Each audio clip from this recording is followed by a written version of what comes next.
Hello everyone, let's start with our discussion for our third Anubhav test. So I would like to talk about how I'm going to conduct the discussion for 2 minutes and then we'll proceed with it. I want to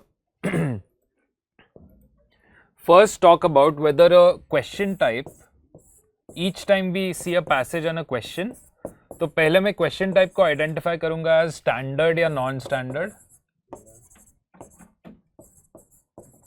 Standard वो वाले questions है assumptions, inference, etc. I'll talk about these assumption, inference type questions. तो ये general या main point पकड़ लो. ये regular type के questions है जो हमेशा पूछे जाते हैं. Non-standard ones are such as we'll see some strengthen, weaken, पहला वाला question. Then we can say practical implications, etc. or a different way to phrase it. तो ये एक बार we'll keep identifying as we proceed through the questions. Apart from that, those of you who have done classes with me before will know how we approach each question type. तो वो मैं each question type के लिए discuss करूँगा. ये paper में आपने notice किया होगा कि some of the passages are longer, but they have 2 questions each. So we have seen this pattern, this kind of a thing where a slightly long passage, slightly मतलब 100 words से शायद long होगा, उसको 2 questions आ जाते हैं. So that's what we have tried to replicate. Let's start with the first question. The first question is, which of the following if true would most strengthen the critic's argument? तो पहले आपको ये critics argument क्या है इसे identify करना पड़ेगा, right? And you'll notice कि यहाँ पे दे रखा है कि the critics argue that these mechanisms commodify pollution. तो ये जो mechanisms है carbon trading वाले जो, they commodify pollution. So we want to find an opinion which will state that they commodify pollution. If you'll notice, renewable energy technology has become more affordable. This does not tell us that they would commodify pollution. Commodify मतलब वो pollution करने को reward करते. Companies get rewarded by engaging in more pollution oriented policies. So D is incorrect. A says carbon taxes have reduced emissions. This is opposite of essentially what the passage has said. And B says revenue from carbon taxes is redistributed as rebates. So again, not what the critics would accept. C is the right answer. Companies purchase emission permits but continue increasing total production. This is what the critics would agree about. So the first question answer is option C. Okay. Let's take a look at passage 2. Passage 2, the question is most rational inference. अब पहला वाला non-standard था, ये standard type का question हो गया.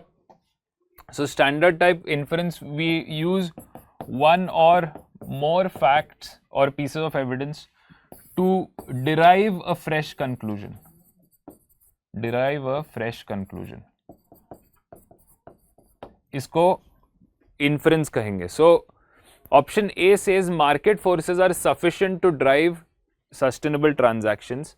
So if you notice in the passage, you will not find the author saying that any information which will say that market forces are sufficient to drive sustainable transitions. A would be incorrect. B says technological progress is highly unlikely without supportive policy frameworks. Yeah, highly unlikely is problematic. We'll put this aside. I know a lot of you would have gone with option B. Let's look at C. Sustainable transportation is economically harmful. So this is the opposite of what is stated in the passage. D says the timing and sequencing of reforms affects long-term EV outcomes. Now if you notice, the words highly unlikely are a little problematic. We'll just revisit the previous slide. We are told in the last line, the pace and sequencing of policy intervention may be as important. Correct? Apart from this, we are told, one moment, let me just, so we are told in the last 2 lines, a gradual and anticipatory policy framework allows economies to adapt. And in contrast, abrupt regulatory mandates imposed without preparatory investment may provoke. So the words we can't use are highly unlikely. The author has said this may cause some problems. That does not mean this is highly unlikely without supportive policy framework. So we can say technological progress is slowed This could be valid, but highly unlikely would be invalid. So the right answer here is option D for question number 2. Alright, let's take a look at question 3. Which of the following best reflects the most logical and pragmatic message? So pragmatic message is main point of the author, solution oriented main point.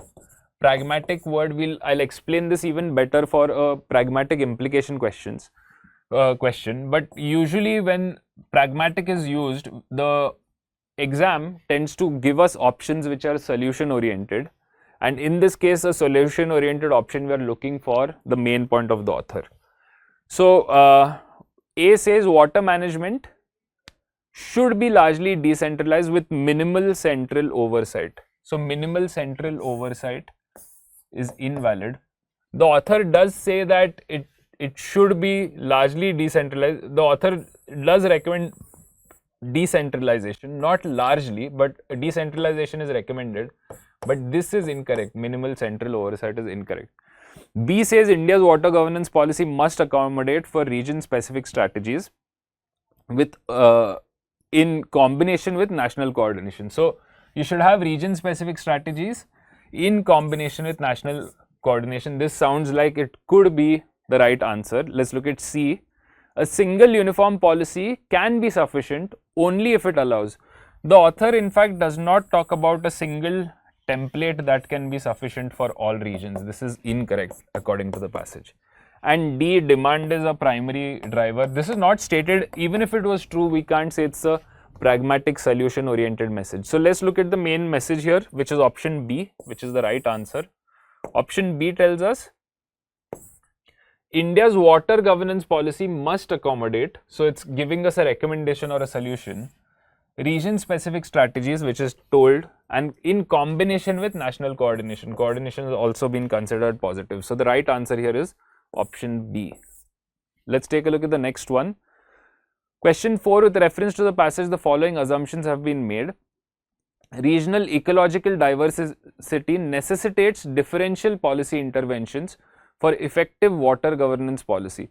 So we can say this necessitates can sound problematic, but we are told that different regions, if we don't do this, it may allow, and words of that nature are used. So necessitates could follow.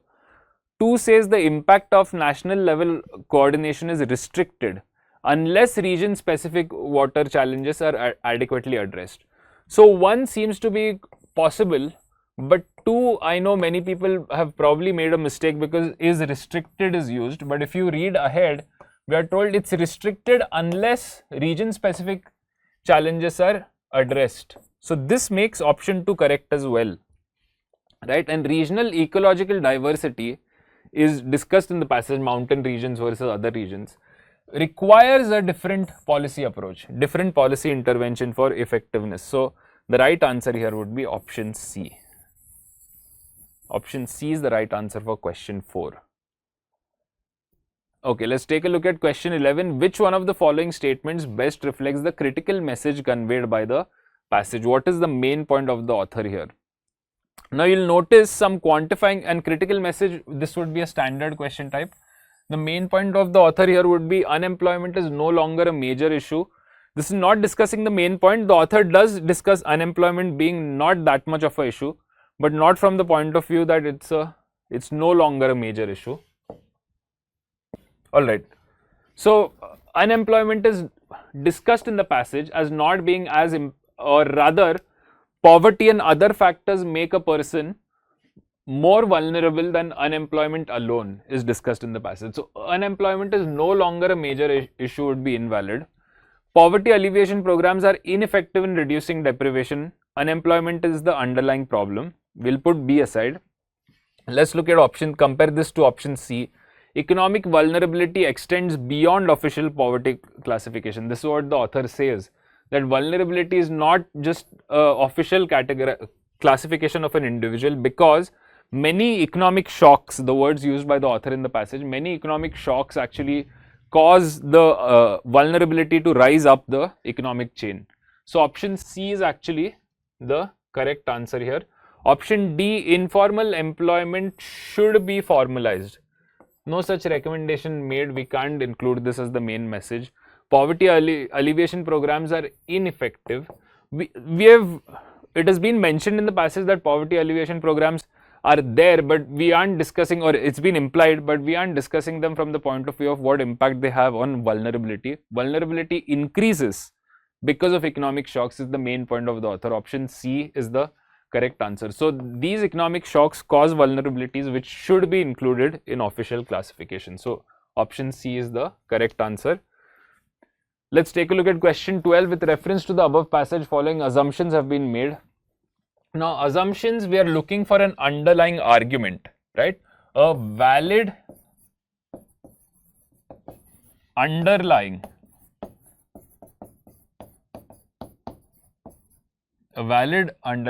we can call this a valid underlying statement, let's say, or valid underlying logic.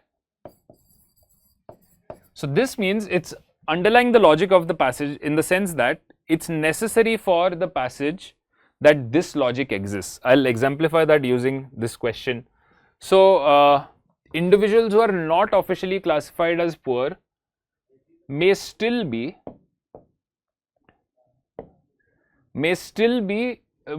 experience economic instability and uncertainty. Now, option 1 is a valid assumption, because if I said that individuals who are not classified as poor may not experience economic instability and uncertainty, that would mean that it will negate the passage. The passage says people who are not officially poor also experience economic shocks. So by adding the word not here, it would destroy the passage. In short, it's a necessary valid underlying assumption. इसके absence में अगर ये assumption नहीं होता valid, तो इसके absence में passage would stop making sense. Option 1 is a valid assumption. Option 2, reduction in unemployment will reduce economic vulnerability in society. So reduction in unemployment will reduce economic vulnerability. We are told, I'll show you in the passage. We are told unemployment is often cited as major economic concern, but underemployment and income volatility may pose even deeper challenges, right? So these two factors, underemployment and income volatility, may have even more challenges.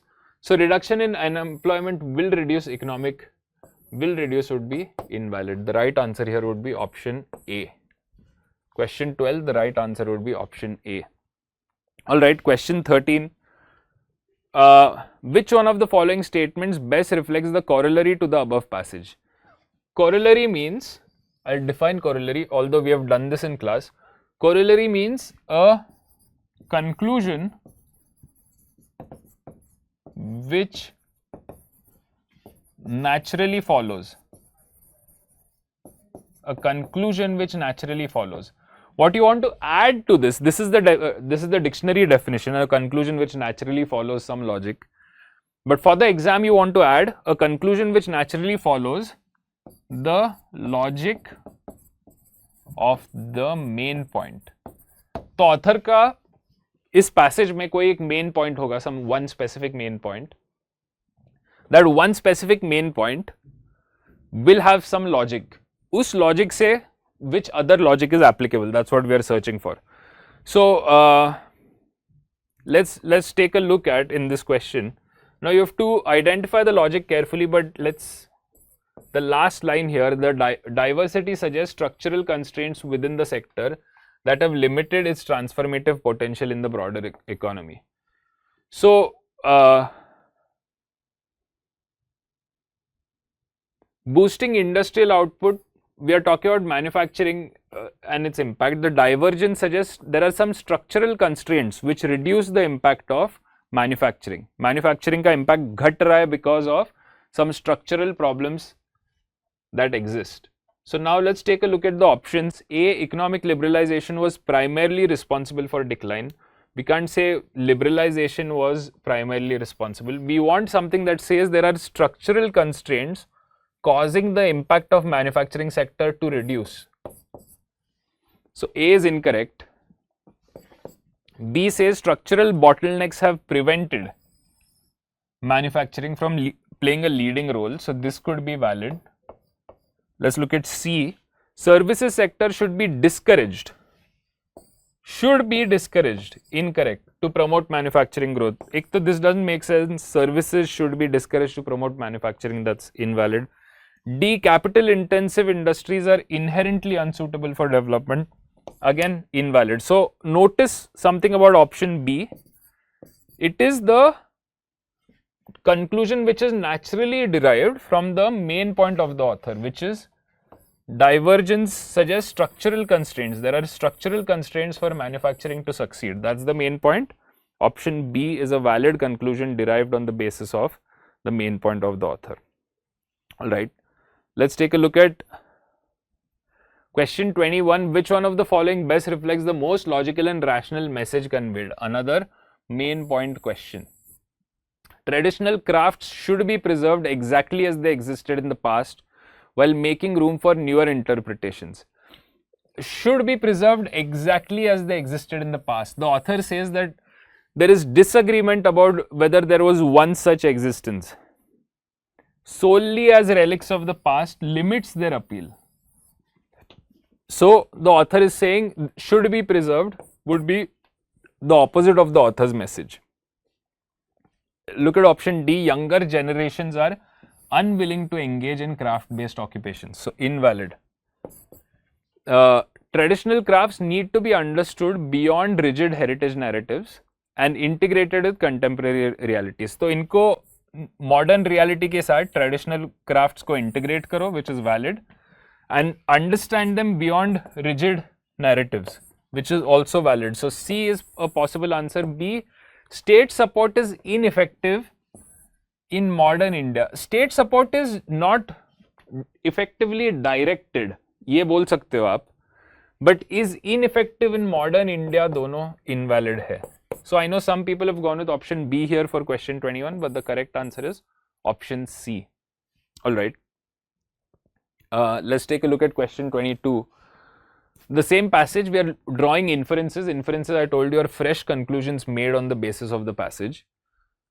Statement 1 says, in India, viewing traditional crafts as unchanging units of cultural continuity restricted their economic and social relevance. By thinking of them as not moving units of cultural continuity, it restricted their impact. So, one could be right. Unchanging units has been mentioned from the point of view of the author uses the words solely looking at them as certain things. Question 2, the narrative around the heritage of traditional crafts can affect both the demand and supply curve. Demand and supply curve is true from the last line of the passage. This narrative may unintentionally alienate both producers and consumers. So, supply demand is both affected of these crafts. That's valid. And unchanging units is also valid because the author says seeing them solely as relics of the past. There's another word I'm trying to uniform and unchanging, right? Another phrase. So, this tells us that both of these inferences are valid. Question 22, answer is C. Let's take a look at question 23. Central idea conveyed. 23 is also central idea conveyed, which is the main point of the author. Central idea is fairly clear.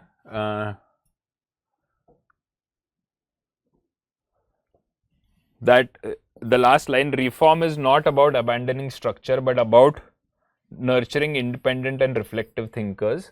And we have to stop, we have to reduce this rote memorization business. So, these two, if we just include these two words, these would be the main point. We are trying to look at a version of the main point of the author. Let's take a look. Which one of the following statements best reflects the central idea conveyed? A says, standardized examination should be completely abolished. Examinations completely abolished. Incorrect. Test scores alone are irrelevant in evaluating student performance today. Option B is factually correct. It's a correct fact,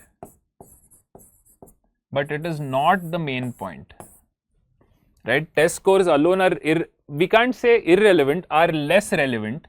If this said are less relevant, it would become correct. It would become a correct fact, but it's not the central idea.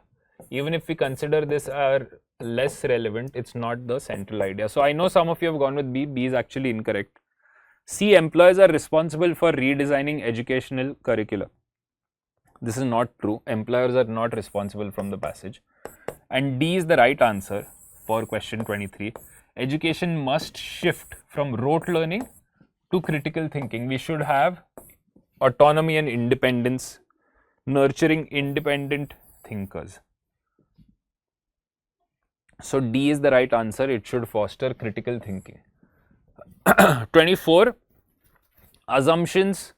Rote-based education is insufficient to prepare students for societal transformation. So this is currently insufficient. That's true. We need to add more modern paradigms to our education according to the passage. And 2, standardized exams and rote memory alone don't aid employability today. This is true. Employers are looking for more than these which are offered by our current system. So the right answer here would be option C, both 1 and 2. Alright, let's take a look at question 31, most rational, logical and scientific inference made from the above passage. We are looking for an inference, and this is also about nations using water, and they are trying to reduce their water usage. It's a fairly easy passage to read, but we are trying to draw a valid conclusion from it. These words don't play any role. We are just focused on inference. A says long-term water sustainability will likely require coordinated behavioral change alongside accessible technological and infrastructural improvement. So the author talks about behavioral change alone is not enough. We need to take more decisions, which is technical and infrastructural improvements. A could be a valid inference. B says large reductions in national water consumption can realistically occur through disciplined household conservation alone. This is completely incorrect, misstated fact. We can't infer that. C says industrial infrastructure improvements may reduce stress even if household consumption patterns remain largely unchanged. This is again invalid fact. D, water scarcity will disappear once urban planners implement advanced recycling. So D is invalid. A is the right answer. Long-term water sustainability will likely require coordinated behavior change alongside technical access. Alright. Question 32 is from the same passage. By the way, we have been seeing UPSC asking questions with more statements. Sometimes it has been up to 6 statements. So we have also tried to replicate this. This especially gets asked in 2 question types, inferences or practical implications. So इसमें already a inference question हो गया. Now there is practical implication. Expect at least 2 practical implication questions in the exam. Now just listen to what the word practical tells us, and this is based on the past answer keys that UPSC has provided when they have asked this question. The way they look at the word practical implication means what would a well-meaning, meaning a good intentioned state actor, state with a capital S, meaning the government, the army, the military, the judiciary, what would a well-meaning state actor do with the knowledge of the passage? The passage is some knowledge set. वो knowledge अगर well-meaning state actor के पास होता तो what positive actions would they take? So it's not a simple, this is mentioned in the passage, not mentioned in the passage. For example, low flush taps are not mentioned in the passage. Dual flush toilets are not mentioned in the passage. But we are told that funding is an issue, right? Lack of funds is an issue.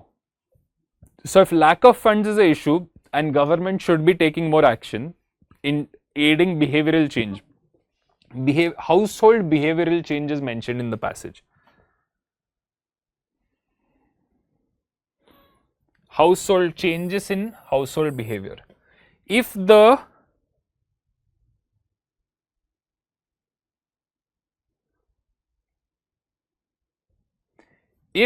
area or this subject requires changes in household behavior and it requires more investments, then a well-meaning state actor, a good state actor, is going to say this is valid, you should subsidize and cause these positive changes to occur in household behavior.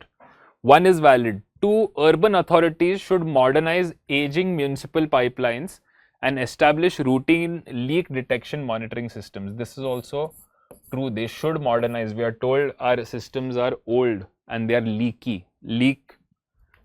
Leaky systems has been used in the passage. So 1 and 2 are valid. 3, cities should integrate treated wastewater reuse. Reuse and recycle also has been discussed of water. So 1, 2, 3, right? So D is not the case. Now we just need to check whether 4 is valid, 6 is valid. Let's look at we can only look at option 6 and confirm once. Municipal policies should promote rainwater harvesting and decentralized storage systems in urban buildings. This is valid. C is the right answer. Better effective water management policy has been stated in the passage. So if C is right, we don't necessarily need to check option 4. I know many of you went with option B, but you had to make sure C is right or not. C is actually right. I'll show you.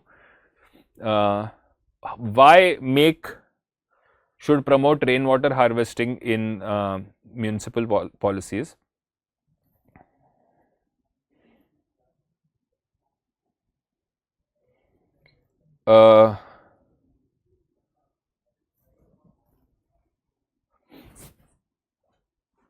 Changes in household behavior and efficient alternatives are made accessible and cost effective.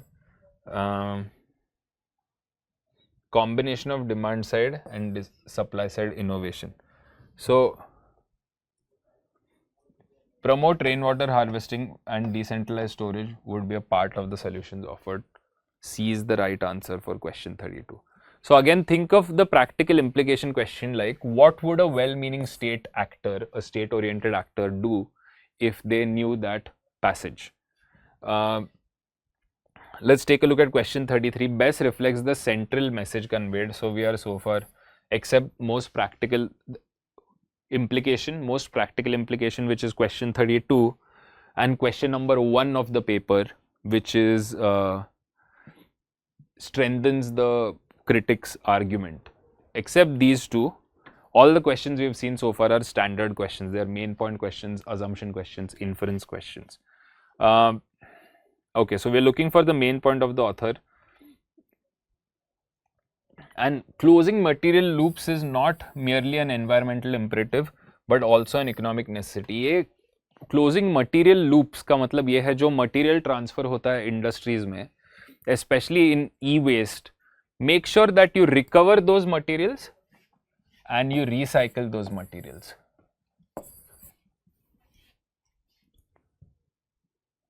ठीक है? So the right answer, let's go with option A first. Mining activities should be curtailed immediately to avoid environmental. This can be a valid implied fact, but it's not the main message. Main message should be कि आपको material recover करके उसको recycle करना. You need to close the material exchange loop. So A is invalid. B says recycling and designing electronic devices for reuse is essential. So you need to design it for reuse, you need to design products such that you can disassemble them. So B could be the right answer. Let's look at C. Electronic devices are inherently the main source of global. We can't say they're the main source. And D. Informal recycling must be completely banned. So must be completely banned would be invalid. Informal recycling, there's no such thing as informal recycling discussed in the passage. Option B is the correct answer for question 33, which says you need to recycle things and design things. So design things in a way in which they can be recycled. That's the main point of the author. We have another assumption question from the same passage. Recovering valuable materials from e-waste can meaningfully reduce dependence. So this can have a meaningful impact. If you recover, if you recycle, it can have a meaningful impact. This is a valid assumption. If we said ki meaningful impact nahi hota, does not have a meaningful impact, passage would have gotten essentially logically invalid. So that means this is a valid assumption, it's necessary for the passage to exist. 2 says pursuing economic efficiencies through recycling and reuse can align with environmental sustainability. It can align, that's true. In fact, it's needed from the passage. C is the right answer. Both 1 and 2 for question 34. Let's take a look at question 41. We are doing inferences, and again you have multiple statements for question 41. Let's look at question statement 1. Governments insulated from criticisms are more likely to make flawed decisions. The author says कि अगर government totally insulate कर देगा criticism से, so it will not be good. The outcome will not be democratic. The outcome will not be optimum. It depends upon criticism, right? So 1 is valid. It's a valid inference. So C is out of question. 2. Constructive opposition strengthens democratic institutions. This is also stated that quality opposition, constructive opposition, what is the exact? Principled opposition is the phrase used. Yes, principled opposition is good. So this is true.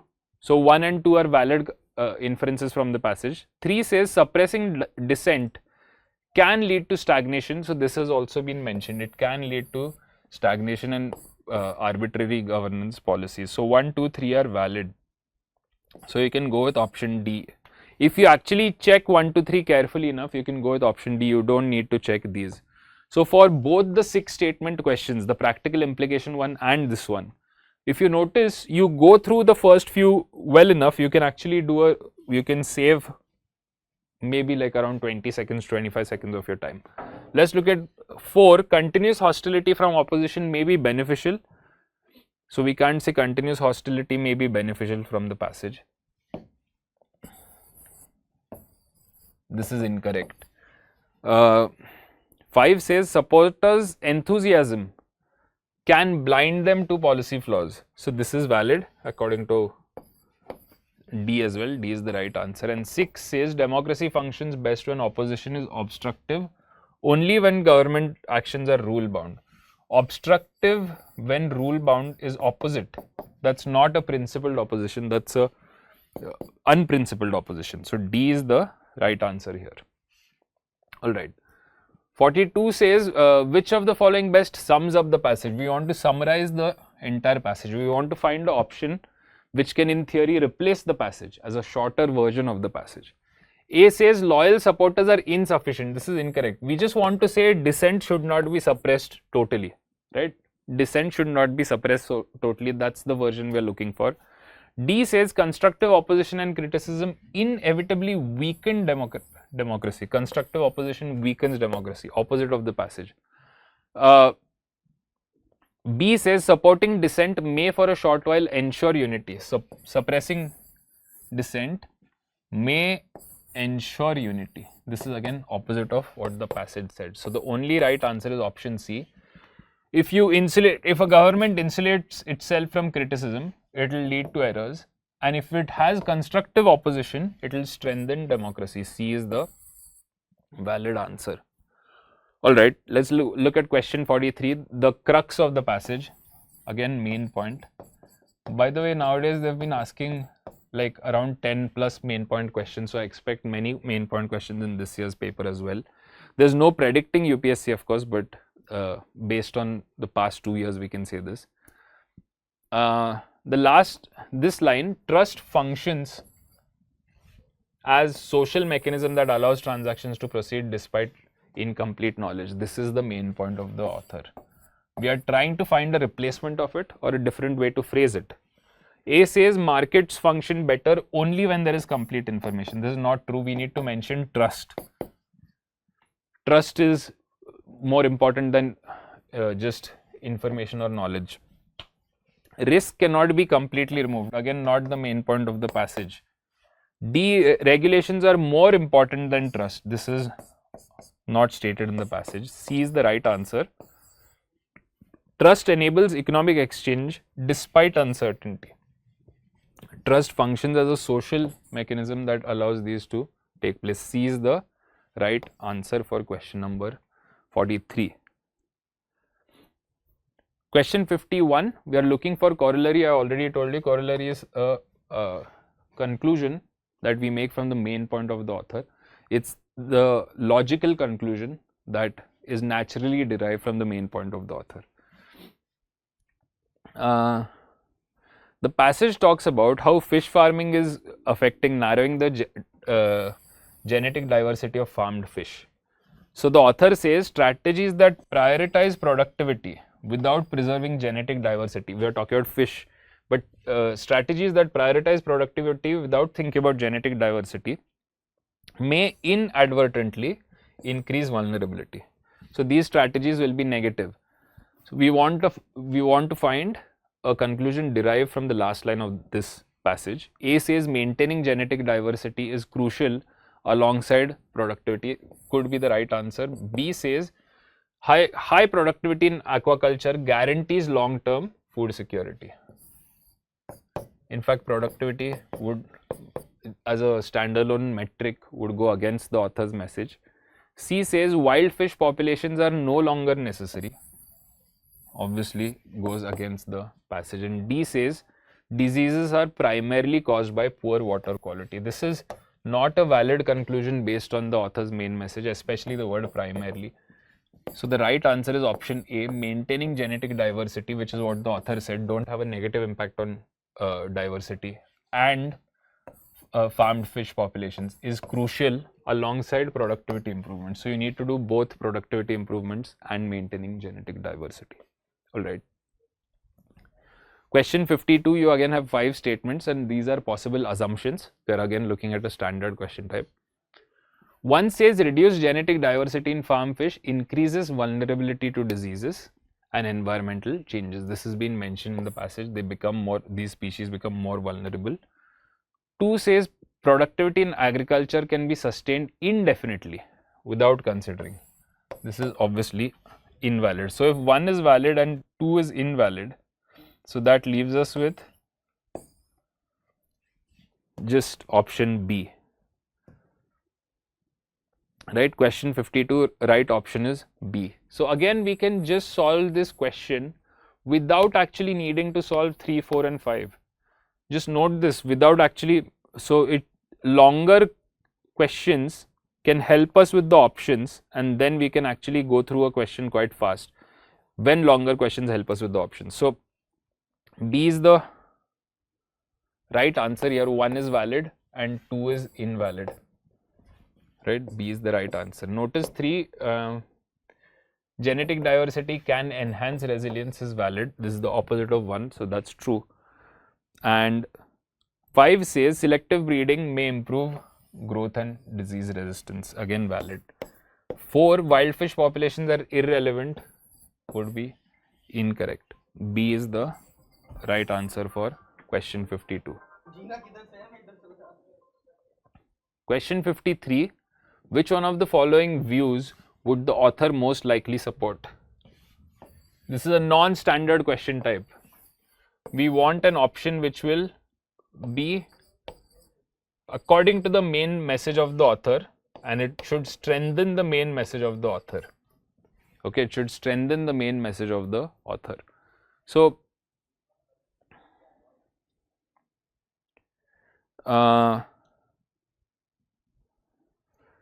if education is to remain relevant, you need reforms, you need assessment and institutional culture improvements. Otherwise, our education will be just about syllabus completion, etc. So, this is like the previous passage. The message is the same, that you need reforms. The previous passage about education. A says universities should prioritize developing critical thinking, creativity, ethical reasoning alongside academic knowledge. Sounds like it could be the right answer. B says higher education should focus primarily on achieving grades. B is incorrect. C says if students perform well in standardized exams and complete their syllabus, reforms are unnecessary. Reforms are unnecessary is completely incorrect. So B and C totally invalid. Intellectual autonomy is less important. Again, totally invalid. The right answer is option A. This was even though the question stem is a non-standard question stem, the passage and the option make it really easy. A is the correct choice.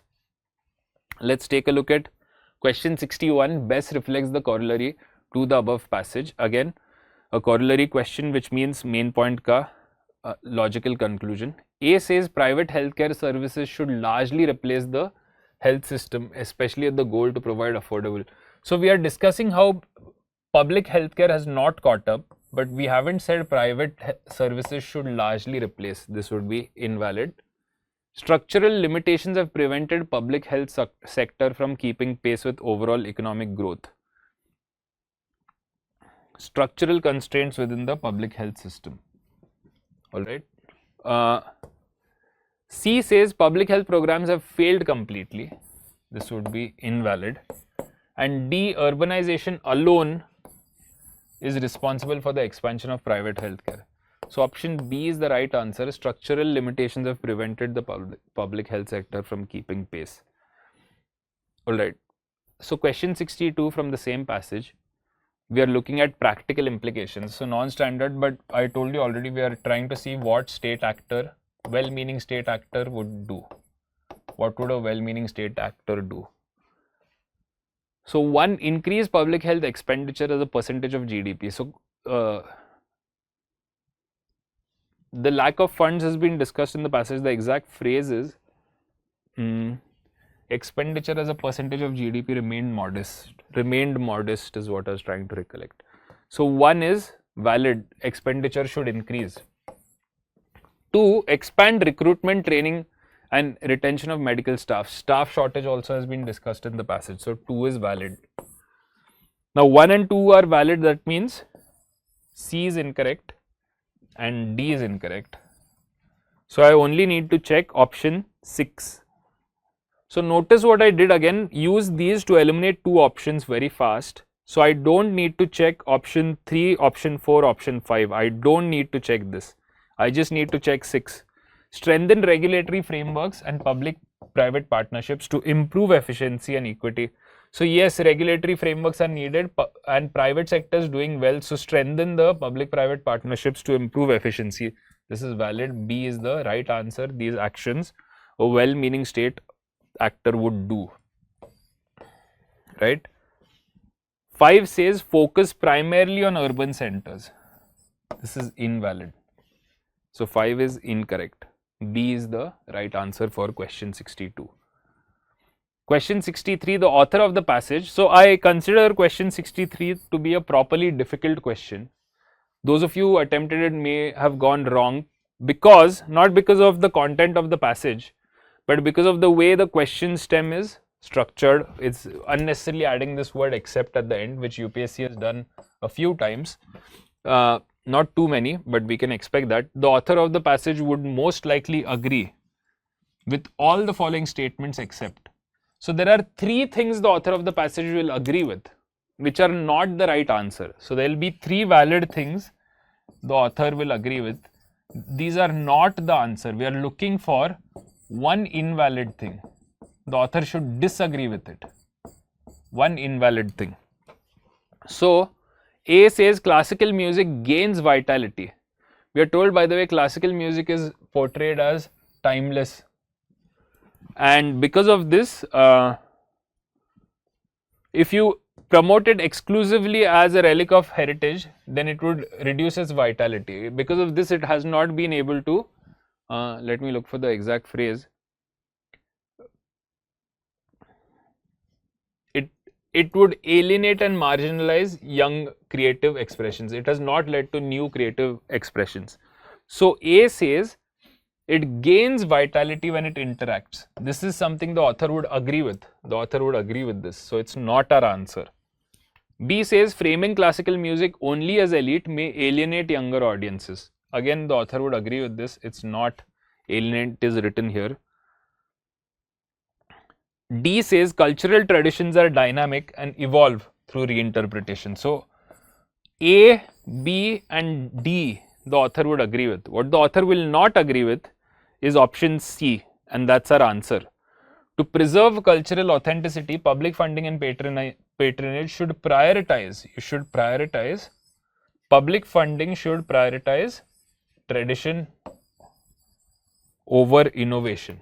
This has not been stated. Option C is what the author would likely disagree with. We are looking for what the author would disagree with. C is the right answer. So whoever got it wrong, either got it wrong because you did not check this word, or you didn't actually go to option 2. Because once you realize A and B are correct, then you start looking for the question as what is the problem with the question. So those of you who got it wrong mostly went to the option A. But the right answer here would be option C. Right? Question 63, option C.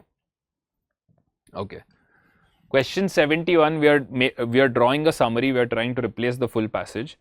The passage is about how economic growth, rising incomes lead to intensifying both energy and inequality. So if incomes rise, it will lead to energy inequality, environmental stress, and negative patterns for nature. So A says economic growth increases energy demand, worsening inefficiencies and environmental pressures without systemic changes. Without systemic changes is untrue, it leads to negative systemic changes. B says rising incomes primarily expand fossil fuel electricity generation. Expand electricity generation. This is true, more electricity is needed despite gradual improvements in transmission efficiency. Despite gradual improvements in transmission efficiency, invalid, and this is not a valid summary of the author. So A is incorrect. Even though it does expand, it leads to more electricity generation. It's not the right summary, and it does not say transmission efficiency improvement. D says decentralized renewables fully resolve environmental and efficiency concerns. Fully resolve. Incorrect. C is the right answer. Energy inequality results mainly from uneven renewable adoption rather than inefficiencies in conventional systems. One moment. No.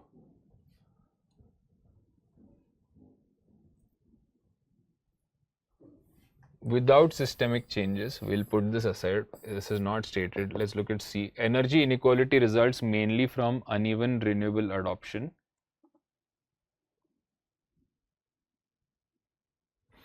Alright. So, without systemic changes is problematic. B is completely unacceptable when it says improvements in transmission efficiency.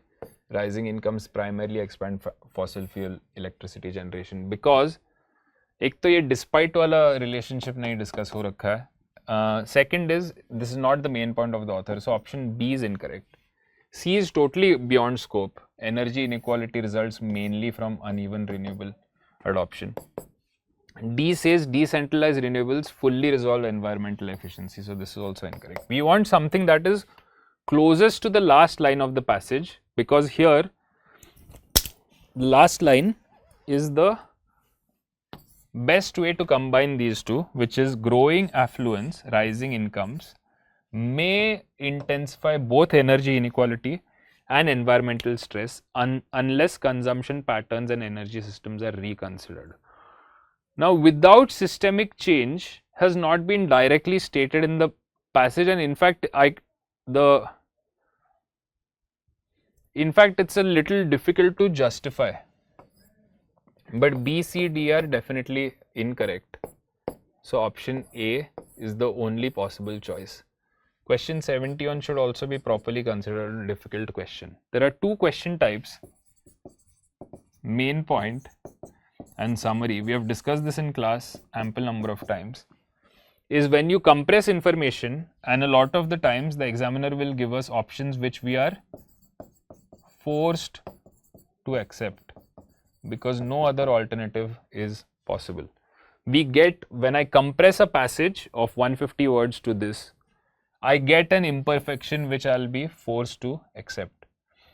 So option A is the right answer. Question 72. Which of the following statements best reflects the critical message conveyed? So we are just trying to draw the main point here.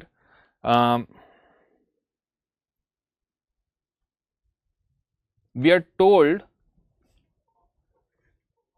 the positive impacts of industrialization. No country has achieved sustained economic transformation without significant industrial expansion. So industrial expansion is needed. A dynamic industrial sector also enlarges, so all benefits of this. But markets alone, the industry alone cannot guarantee. Thus, the relationship between industrial expansion and national development appears deeply interconnected. So, the author is saying that industrial expansion is linked with or is interlinked with national development. Let's try and go through options. A says industrial expansion is essential for sustained economic transformation. Essential for sustained economic transformation, that's invalid. B says government should withdraw completely from regulating industries. Not mentioned in the passage at all for sure. C says industrialization and agriculture are both needed for modern economic growth. Incorrect. And D says industrial, so are both needed. The problem with option C is that we are saying are both needed. They are not both needed. And D says industrial growth, if I'm just looking at the last line, they are not both needed. D says industrial growth inevitably allows for more budget headroom. Inevitably allows for more budget headroom is incorrect. So again, all the four options sound incorrect. But if you notice, I had not marked A. Is essential for sustained. Is essential for sustained, ये phrase को मुझको check करना पड़ेगा. The first time I read it, I was like, ये तो गलत होना ही है. Is essential for sustained नहीं बोल सकते. So let's look at the passage. No country has achieved sustained economic transformation without significant expansion. So no and without, therefore say it is essential for sustained. So option A is the correct choice. One of the other things that was also inadvertently displayed here is that if you think an option sounds wrong, you still have to go through options B, C and D, right? If this sounds right also, you need to still go through B, C and D, because often a phrasing which will be used here, something extreme like this, which will make you question whether it's valid or not. So you always justify it using evidence from the passage. So I looked for this piece of evidence and then justified it. A is the right answer. Let's take a look at question 73. We are doing assumptions from the same passage.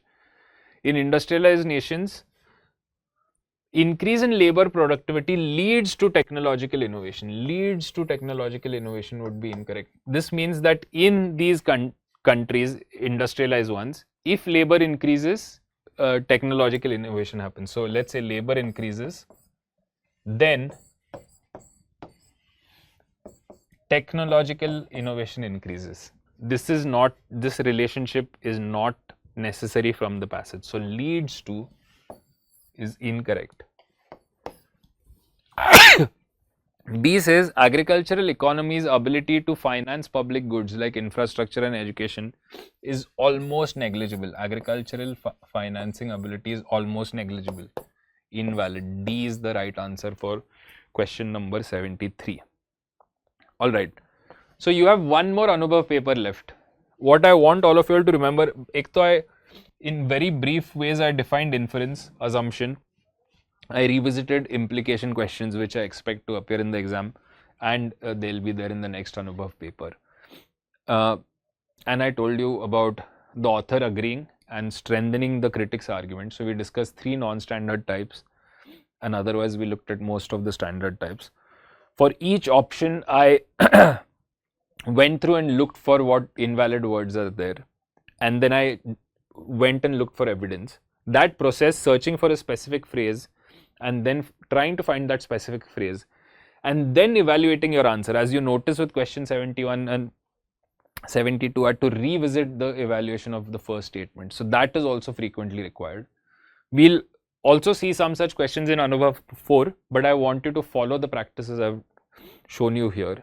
You can also check out the videos for the prior Anubhav discussions where I've gone through these steps in detail. So I know the passage, especially question 1 and question 33 were tricky or difficult ones. So apart from that, I generally would classify the paper as easy to moderate. Okay, so that's it from me today. Thank you everyone and all the best.